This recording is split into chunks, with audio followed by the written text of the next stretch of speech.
은혜와 평강의 하나님, 사람의 몸으로 세상에 오신 예수님을 기억하는 이때 소망 중에 예배하게 하심 감사드립니다. 세상 살면서 겪은 괴로움과 답답함을 주님 앞에 내어놓습니다. 긍휼히 여기시고 평안을 주옵소서. 다시 오실 예수님을 기다리는 우리에게 어떤 어려움도 이겨낼 믿음과 지혜를 주옵소서. 이 시간에도 군대, 객지, 외국, 병상에 있는 이들이 있습니다. 저들에게도 우리와 동일한 예배의 은총을 주옵소서. 선교지, 선교사, 지교회, 형제교회, 협력교회 목회자와 성도들, 하나님 어디에 있든지 무슨 일을 하든지 누구에게든지 죽게 하듯 하며 하나님의 인도하심 속에 살게 하여 주옵소서. 같은 시간에도 간화실에서, 각 부서실에서, 농학교회에서 함께 예배하는 이들이 있습니다. 은혜로 채우시고 평강으로 지켜 주옵소서. 부족한 종이 말씀 전합니다. 하나님의 뜻을 온전히 전하는 시간 되도록 성령께서 함께하여 주옵소서. 예수님의 이름으로 기도하옵나이다. 아멘. 할렐루야. 평안하십니까? 아멘. 찬양대가 힘차게 멋지게 찬양해 주셨습니다. 제가 1년에 한 두세 번 박수 치는데 오늘 괜찮았습니다. 그러면 박수가 나와야지. 네. 오늘 은혜로운 찬양 감사합니다.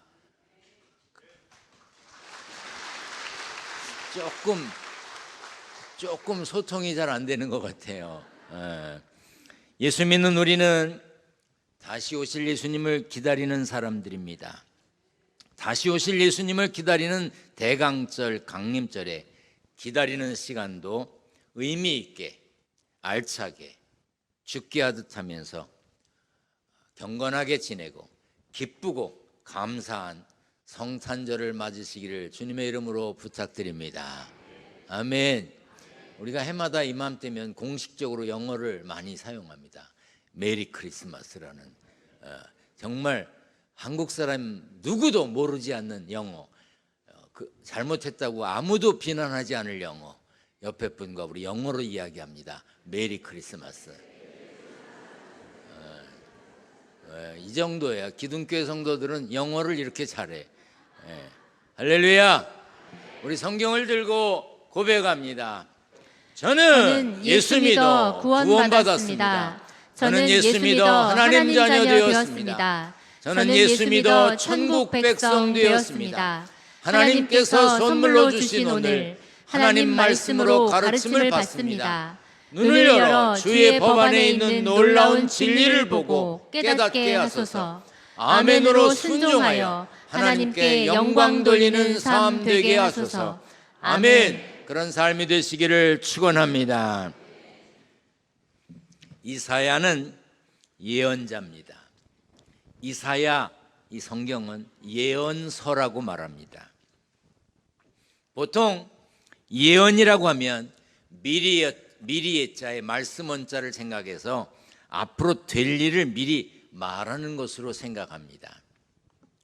그러나 성경의 예언은 맡기다, 참여하다는 뜻의 맡길 예자, 미리의 자를 써서 맡겨진 말씀이란 뜻이 있습니다. 그러므로 성경의 예언자는 왕이신 하나님의 부르심을 받고 하나님의 말씀을 맡김받은, 하나님의 말씀을 맡은 자로서 하나님을 대신해서 말하는 사람을 뜻합니다. 이사야 9장에서는 선지자 이사야가 이 땅에 오실 메시아 곧 그리스도에 대한 말씀을 하나님께 받아서 선포했습니다. 오늘 본문 말씀을 다 같이 한번 크게 읽습니다. 시작. 이는 한 아기가 우리에게 낳고 한 아들을 우리에게 주신 바 되었는데 그의 어깨에는 정사를 메었고 그의 이름은 기묘자라, 모사라, 전능하신 하나님이라, 영존하시는 아버지라, 평강의 왕이라 할 것임이라. 메시아의 이름은 기묘자, 모사라고 했습니다. 지난주에 말씀드린 대로 세상에 오신 예수 그리스도는 기묘한 모사입니다. 기묘한 모사, 놀라우신 좋은 자, 경이로운 지혜가 있습니다. 그리고 이어서 예수님을 이렇게 소개했습니다. 따라합니다. 전능하신 하나님이라. 전능하신 하나님이라. 전능하신 하나님과 예수님을 동격으로 설명했습니다. 전능하다. 무엇이든지 할 수 있다. 무엇이든지 할 수 있는 능력이 있다는 뜻이죠. 가끔 아이들이 대통령 되고 싶다고 말합니다. 왜 되고 싶다고 말할까요? 대통령은 가장 높은 사람이라 무엇이든지 할 수 있다고 생각하는 경향이 많습니다. 어린아이들이 대통령이 돼서 행정, 입법권을 행사하기 위해서 난 대통령이 되겠습니다. 나는 행정부의 수장으로서 국회에서 법률안을 만들어도 거부권을 행사할 수 있는 대통령이 되겠습니다. 애들이 그러나요? 나는 이제 사면권을 가지고 있는 대통령이 되겠습니다. 사면권이 뭐죠? 사면한다. 죄를 용서하고 형벌을 면케하는 거예요. 대통령이 가진 권한 중에 제일 괜찮은 권한 같아요. 그런데 잘 안 써. 죄를 용서하고 형을 면케해 주는 그 사면권을 잘 활용하면 백성들을 하나로 만드는데 참 좋을 것 같은데 그냥 가둬놓는 게 능사가 아니잖아요. 그런데 그런 사면권이 있어서 내가 대통령이 되겠습니다. 그런 아이들이 몇이나 되겠어요. 대통령 되면 뭐든지 할 수 있다. 가장 높다. 이런 생각으로 대통령을 하고 싶다고 말합니다. 구약시대의 전능은 주로 왕에게 붙이는 수식어였습니다. 당시의 왕은 백성들로 하여금 경제적인 번영을 누리게 해야 했습니다. 농업을 주로 하기 때문에 농업 생산성도 높이는 방안을 간구하고 그 일을 위해서 노력해야 하는 것이 왕이었습니다. 사회 정의도 구현해야 했고 무엇보다도 전쟁이 많던 시절에 자기가 다스리는 나라가 전쟁에서 이겨서 나라를 굳건하게 하는 일도 왕이 할 일이었습니다. 이사야는 오늘 본문에서 예수님을 전능하신 하나님이라고 표현했습니다. 당연히 이사야는 전능하신 하나님을 믿는 선지자였습니다. 하나님께서 이스라엘을 번영케 하신다고 믿었고 정의를 이루신다고 믿었고 이방 민족 가운데도 지키실 것을 믿었습니다. 그리고 하나님의 그 전능하심은 아기로 사람의 모습으로 세상에 오신 메시아 예수 그리스도와 동일하신 분으로 분명히 했습니다. 그래서 예수님을 기묘자라, 모사라, 전능하신 하나님이라고 표현했습니다. 마가복음 첫 구절을 보면 이렇습니다. 하나님의 아들 예수 그리스도의 복음의 시작이라. 그리고 정확하고 간결하게 신앙 고백을 했던 베드로는 너희는 나를 누구라고 하느냐는 예수님의 질문에 이렇게 대답했습니다. 다 같이 읽습니다. 시작. 주는 그리스도시요 살아계신 하나님의 아들이시니이다. 주는 그리스도이시고 살아계신 하나님의 아들이라고 고백했습니다. 마가복음의 시작 말씀처럼 베드로가 했던 신앙 고백처럼 동정녀 마리아에게서 나신 예수님은 하나님의 아들이십니다. 예수님은 전능하신 하나님의 아들이시며 전능하신 구세주이십니다. 우리는 예배 때마다 사도신경으로 신앙을 고백합니다. 사도신경은 사도들이, 예수님의 제자들이 예수님께 가르침을 받았던 사람들, 또 속사도들은 사도들에게 가르침을 받았던 사람들이 나는 이렇게 믿습니다 라고 정리한 것입니다. 나는 이렇게 믿는다고 선언하는 거예요. 그 첫 내용이 뭡니까? 전능하사 천지를 만드신 하나님 아버지를 누가 믿어요? 내가 믿사오며 그 외아들 우리 주 예수 그리스도를 믿는다고 고백하는 거예요. 각자 내가 고백하는 겁니다. 전능하신 하나님께서 천지를 만드신 것을 믿는 것이 신앙생활의 시작입니다. 하나님의 아들이신 예수님의 십자가에 달려 죽으셨으나 부활하셔서 죽음이 끝이 아님을 보여주시고 부활과 영생의 길이 되셔서 우리를 구원하신 그리스도 구세주이심을 믿는 것이 신앙생활의 핵심입니다. 여러분께 묻겠습니다. 여러분은 하나님이 전능하심을 믿으십니까? 여러분은 하나님이 전능하심을 믿으십니까? 창세기 1장 1절 시작. 태초에 하나님이 천지를 창조하시니라. 성경을 들고 첫 장을 넘기면 첫 줄이 뭐예요? 태초에 하나님이 천지를 창조하시니라. 이 간단하고 분명한 역사의 시작을 믿느냐 믿지 않느냐, 이것으로 신앙이 갈리는 겁니다. 신앙은 믿음은 창세기 1장 1절을 믿느냐 안 믿느냐만 보면 알 수 있는 거예요. 뭐 목사가 되려는 사람, 장로가 되려는 사람, 권사가 되려는 사람, 집사가 되려는 사람, 처음 예수 믿는 사람 모두 누구도 예외 없이 창세기 1장 1절을 믿습니까? 할 때 예, 나는 믿습니다 하면 나머지는 다 믿는 거예요. 아니, 천능하셔서 천지를 창조하셨다는데 죽었다가 사흘 만에 살리시는 걸 못하겠어? 만들었는데 고치질 못하겠어? 예? 예수님을 믿으면 멸망하지 않고 영생을 얻는다는 말씀을 당연히 믿어야 하는 것이지. 제가 대학에서 학생들을 가르칠 때 신학생들이 곧잘 질문을 합니다. 근데 질문은 몰라서 묻는 질문이 대부분인데 어떤 녀석들은요, 이 교수를 어떻게 골탕 먹일까? 그런 질문을 하는 녀석들이 있어요. 특히 성경을 가지고. 그럼 저는 이렇게 되묻습니다. 창세기 1장 1절을 믿느냐? 그럼 아주 태연스럽게 믿는데 그 나머지는 왜 못 믿어? 답이 됐냐? 그럼 됐대. 여러분, 우리가 믿느냐 믿지 않느냐 하는 건 가지면요, 그 사람이 지금 어느 수준인지 알 수 있는 거예요. 1840년에 한 일간지에 이런 제목의 기사가 실렸습니다. 사람이 시속 30마일, 시속 30마일이면 킬로미터로 48km야. 50km도 안 되는 거죠. 시속 30마일로 이동하면 다 질식하고 말 것이다. 그런데 지금 어떻습니까?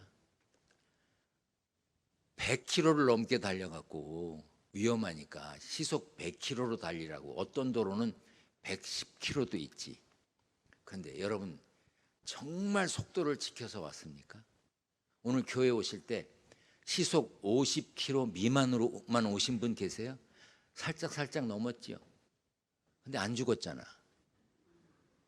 고속도로에서 막 150km씩 달리잖아. 새 차 사면 한번 밟아본다고. 자, 나는 고속도로에서 아무도 안 볼 때 한 150km는 달려봤다. 그런 분 손 들어보세요.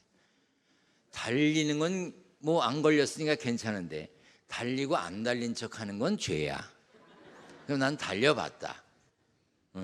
많이 달렸구만. 예? 근데 죽었어요? 저 독일에 가서 아우토반에서 운전을 해봤어요. 속도 제한이 없잖아.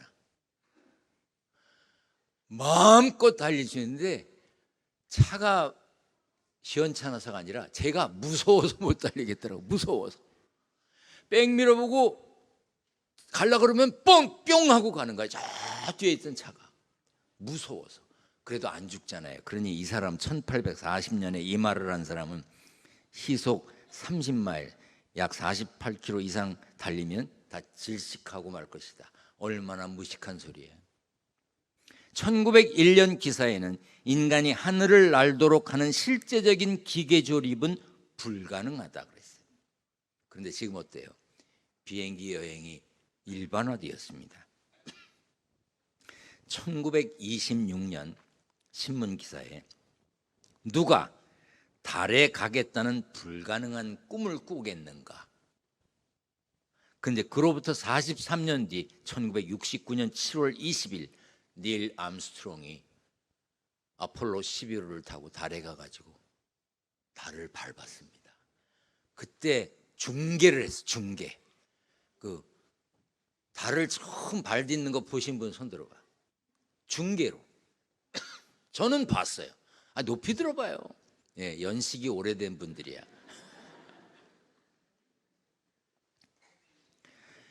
우리는 이렇게 과거에는 불가능하다고 생각했던 일들이 가능해진 시대에 살고 있습니다. 각 개인마다 스마트폰을 가지고 온라인에 접속해서 용물을 봅니다. 데이터를, 어떤 자료를 자기 휴대전화에 집어넣습니다. 그것도 모자라면 클라우드에서, 구름 속에다가 자료를 집어넣어. 특별히 설명하기 어려운 가상 공간에다가 자료를 넣었다가 필요하면 꺼내서 씁니다. 무슨 소리인지 잘 몰라도 세상은 돌아갑니다. 지금 그런 세상이 되었습니다. 이렇게 발전되고 달라진 세상에 우리가 살고 있습니다. 그러나 우리의 힘으로 어쩔 수 없는 일들은 세상에 여전히 많습니다. 특별히 영적인 존재인 사람의 영혼을 다루는 일과 자연을 통제하는 일은 우리가 어떻게 할 수가 없는 겁니다. 아무리 좋은 기계를 만들어도 영적인 존재인 사람의 영을 거기에 가둘 수는 없습니다. 여러분들이 지금 이 자리에 앉아서 말씀을 듣지만 어떤 이는 몸만 여기다 놔두고 생각은 지금 딴 데 가 있어. 예배 후에 맛있는 거 먹기로 한 식당에 지금 가 있거나, 예배 후에 만나기로 한 사람을 지금 생각하고 있거나, 몸만 여기 앉아 있는 사람들도 있다 이 말이에요.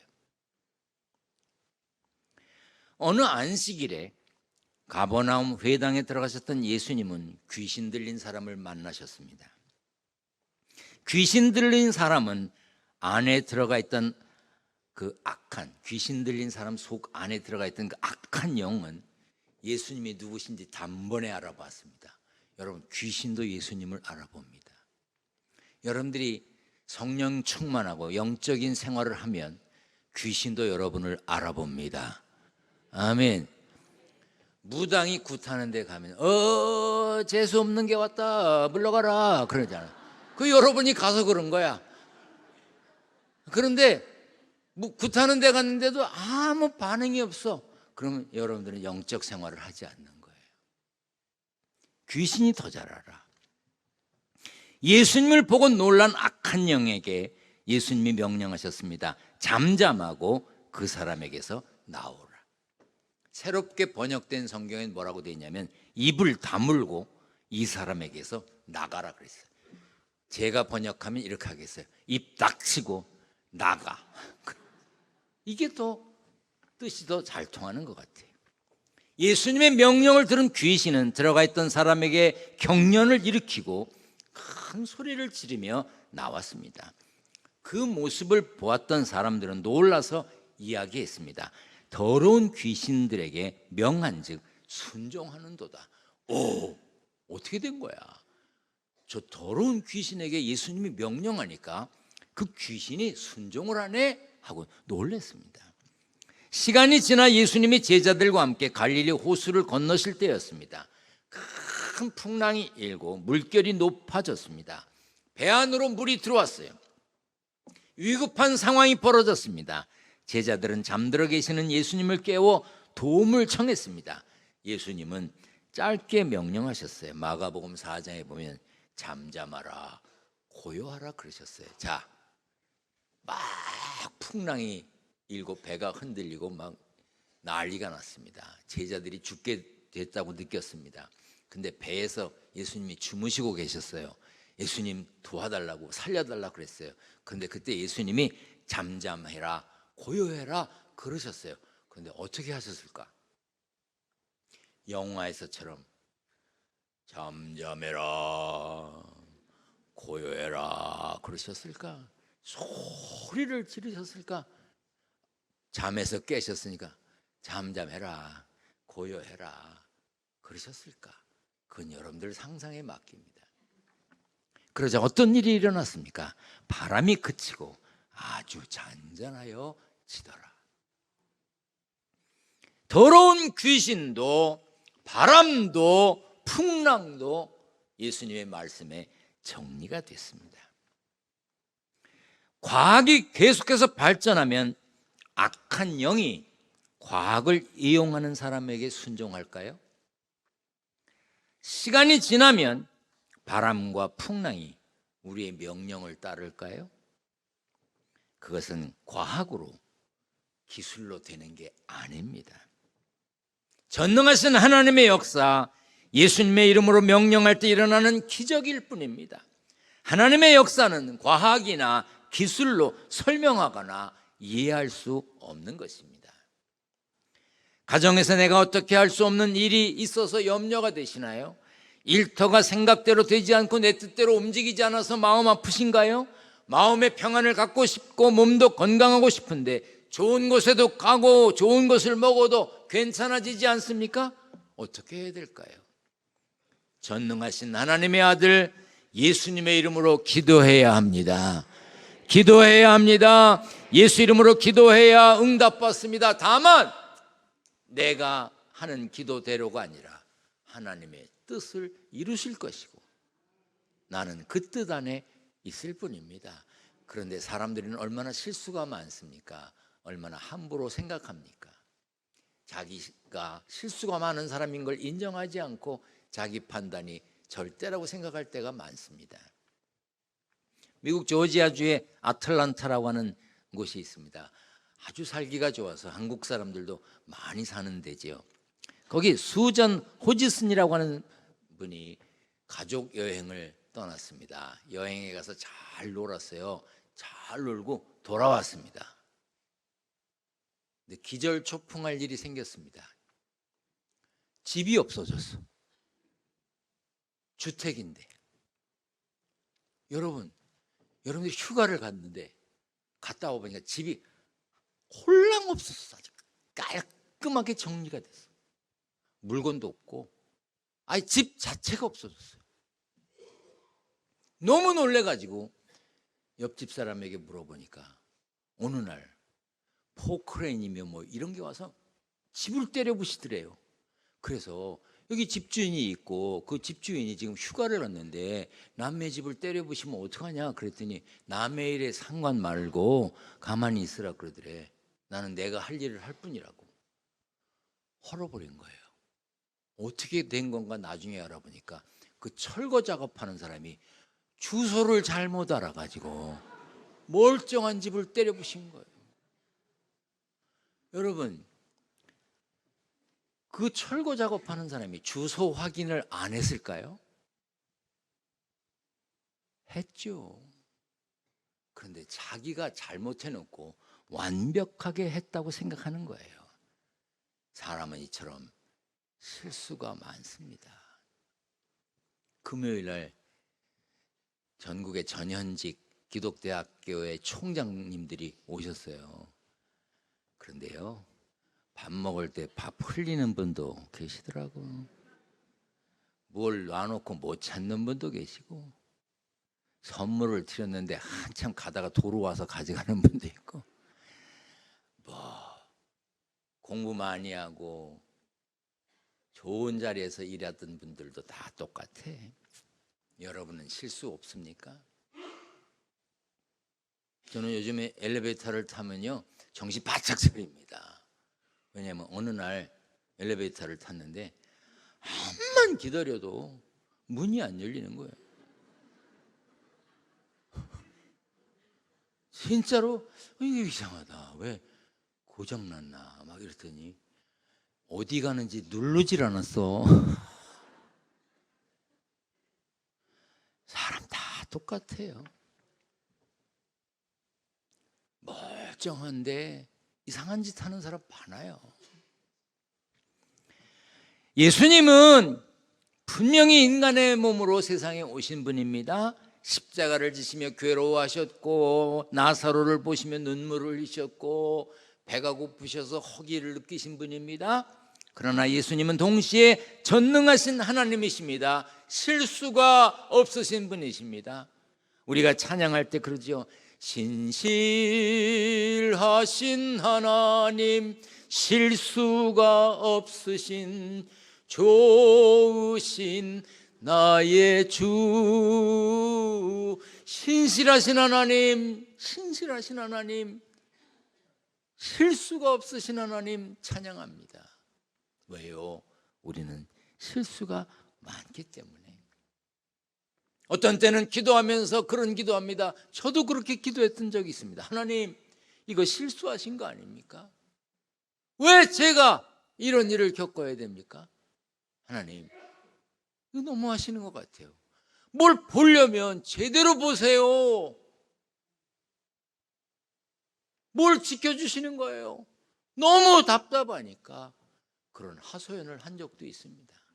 그러나 주님의 뜻하심을 내가 알 수는 없어도 그 뜻하심 속에 내가 있음을 아노라.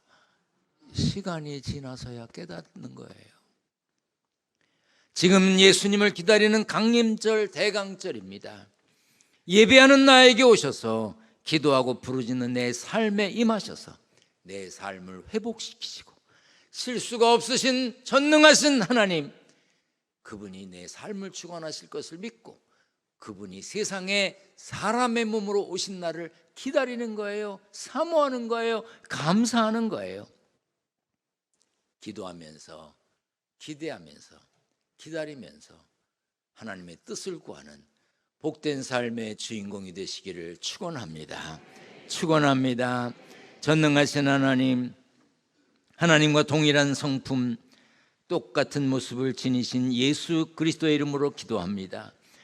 주님을 기다리며 새 소망을 기대합니다. 실수가 없으신 하나님, 전능하신 예수 그리스도의 능력으로 회복과 소망이 있는 삶의 주인공이 되게 하여 주옵소서. 이 대강절의 귀한 젊은이들이 주님의 성모를 찬양합니다. 우리는 준비한 예물을 드립니다.